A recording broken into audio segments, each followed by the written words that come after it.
You ever see a day turn ugly so fast you don't even have time to breathe?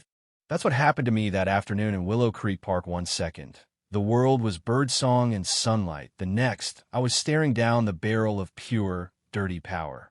And if you're thinking that stuff only happens on the wrong side of town, let me tell you, the worst monsters don't always come out after dark sometimes. They're wearing badges in broad daylight, and nobody wants to look up from their sandwich to see it.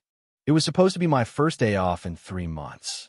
I'd promised myself, no FBI, no case files, just me and this battered copy of a detective novel on a bench behind the big oak, somewhere nobody'd find me. I wore a yellow dress, my hair in braids, just Maya, not Agent Jordan, you know what I mean? Northgate's Willow Creek Park was where the city pretended we were all equals. Old couples, kids chasing geese, black, white, whoever. A place where peace should be the default. But peace is a thin thing in America. Thinner still if your skin's dark. I felt them before I saw them, 2 cops in blue, stomping over the gravel like they owned the place. Officer Rick Jennings, heavy-set with a belly full of anger, and his sidekick O'Connell, who looked like a bad copy of his mentor, both bored, both hunting for someone to remind who's boss. Their eyes found me, sitting alone, and I just knew the day was about to go sideways. Jennings smirked. "Look, Mark, fresh meat on the bench. Looks like she's waiting for trouble to find her." O'Connell followed his lead, that hungry, mean smile. "Public libraries that way, miss. Parks for families." I kept my voice steady. "Good afternoon, officers. Can I help you?" Jennings didn't answer, just stared. Let his gaze crawl up and down, slow, predatory. "What are you doing here?" "I'm reading," I said like it was obvious. But obvious isn't good enough when 2 men with guns and an itch to use them want to play. "We got a report about a suspicious person in the area," O'Connell said, parroting whatever he'd learned from Jennings. "Fits your description." I could have laughed if it wasn't so predictable.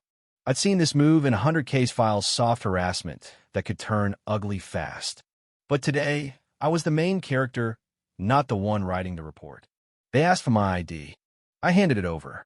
Jennings turned it in his greasy hands, reading my address, looking for anything to jab at. "Live alone, huh?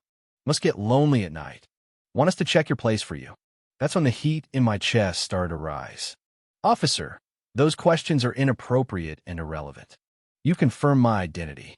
Please return my license and move along." Jennings didn't like being told no, not by a black woman, not by anyone. He flashed a smile, all teeth, no warmth. "Maybe you got something to hide?" "The only thing I want to hide is how disgusted I am by your attitude." I snapped, my patience gone. "You have 10 seconds to return my property before I file a complaint." He sneered. "You think a complaint scares us?" You could see it in their eyes. I'd crossed a line, the one where you stop being a background character and become a threat. Suddenly, O'Connell lunged, grabbed my arm, yanked me off the bench so fast my book fell to the ground. Jennings blocked my escape, pushing me, not toward the main path, but toward the shadows behind the rhododendrons, away from the crowd. "What the hell are you doing?" "This is illegal," I shouted, try to twist away. But power doesn't like to be challenged, and people mind their own business when they see uniforms. Only an elderly couple glanced our way, then quickly looked away, pretending nothing was happening. Jennings got right in my face. "Just a little search. Safety first, right?"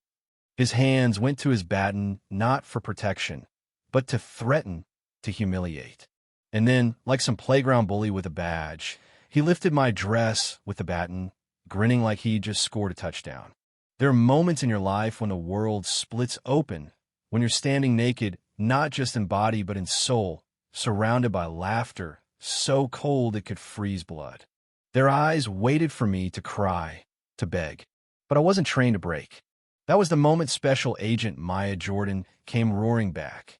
I looked Jennings dead in the eye, then O'Connell. My voice, when it came, was so cold it could cut steel. "You two have just made the last mistake of your careers." They blinked, confused. The dynamic suddenly shifted. I reached into my bag slow, controlled, so nobody would say I'd pulled a weapon, and drew out my badge. Sunlight glinted off the gold. Department of Justice, Federal Bureau of Investigation. You'd think I'd slap them. Jennings went pale as a sheet. O'Connell's hands shook. Special Agent Maya Jordan, I said, every syllable landing like a hammer.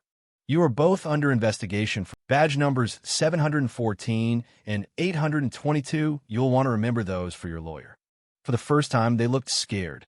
Jennings tried to bluff. You're bluffing. You're not real. You want me to read you my badge number? 735P8. Or maybe you want your supervisor to verify it. I said, with the ghost of a smile. O'Connell started to shake, voice quivering. Rick, she's real, we're dead, man. I pulled out my phone. I'm going to make 2 calls.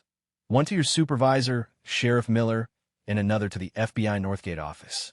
Before I do, you 2 face that tree wall, hand behind your heads, legs apart. 5 seconds, or obstruction gets added to your charges. To their credit, or maybe their utter lack of backbone, they obeyed. There was something almost pathetic about watching 2 big, bad cops, when faced with someone who actually had the power to hold them accountable. I dial my FBI partner first. Dave, it's Maya. Willow Creek Park. I have 2 local officers in custody. Send a team, bring a profiler, notify the federal attorney. Calm, like ordering coffee. Then the sheriff. Agent Jordan, Willow Creek Park, 2 of your officers. I want you and your internal affairs chief here in 15 minutes. No excuses. 15 minutes later, the park was crawling with law enforcement. Sheriff Miller, normally so sure of himself, looked pale, his voice barely steady as he apologized. Agent Jordan, I can't express how sorry I am. This will be handled. Thank you, Sheriff. But I want them disarmed, handcuffed, and taken to your station. Evidence sealed. And I want it done by the book. He did as told. Jennings broke down, pleading it was a joke. Please, my family. You call this a joke? I replied, eyes flat. You picked the wrong woman. Now you'll answer for it. The fallout was a hurricane. Internal Affairs and the FBI moved fast. The security footage, witness statements, and my testimony laid it all bare, not just what happened that afternoon, but a rotten pattern of abuse covered up by too many for too long. Jennings and O'Connell were forced to resign, stripped of their pensions, blacklisted nationwide. Chief Miller faced a no-confidence vote. Northgate PD was forced into a reckoning. Firings, retraining, the works. As for me, I went back to work a little more scarred, a lot more determined. What they tried to take from me, dignity, safety, peace, I took back, not just for myself, but for every woman and every person of color who's ever been made to feel small by those who swore to protect them. You know, there's a kind of power they can't put in a badge or a gun, the power to hold your head high, refuse to be a victim, and make the system answer for its crimes. I wonder, do you think I did enough? Were those officers' punishments fitting, or should it have gone further?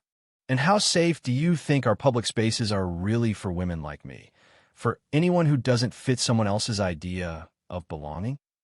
Drop your thoughts below. Let's talk about where justice ends and community begins.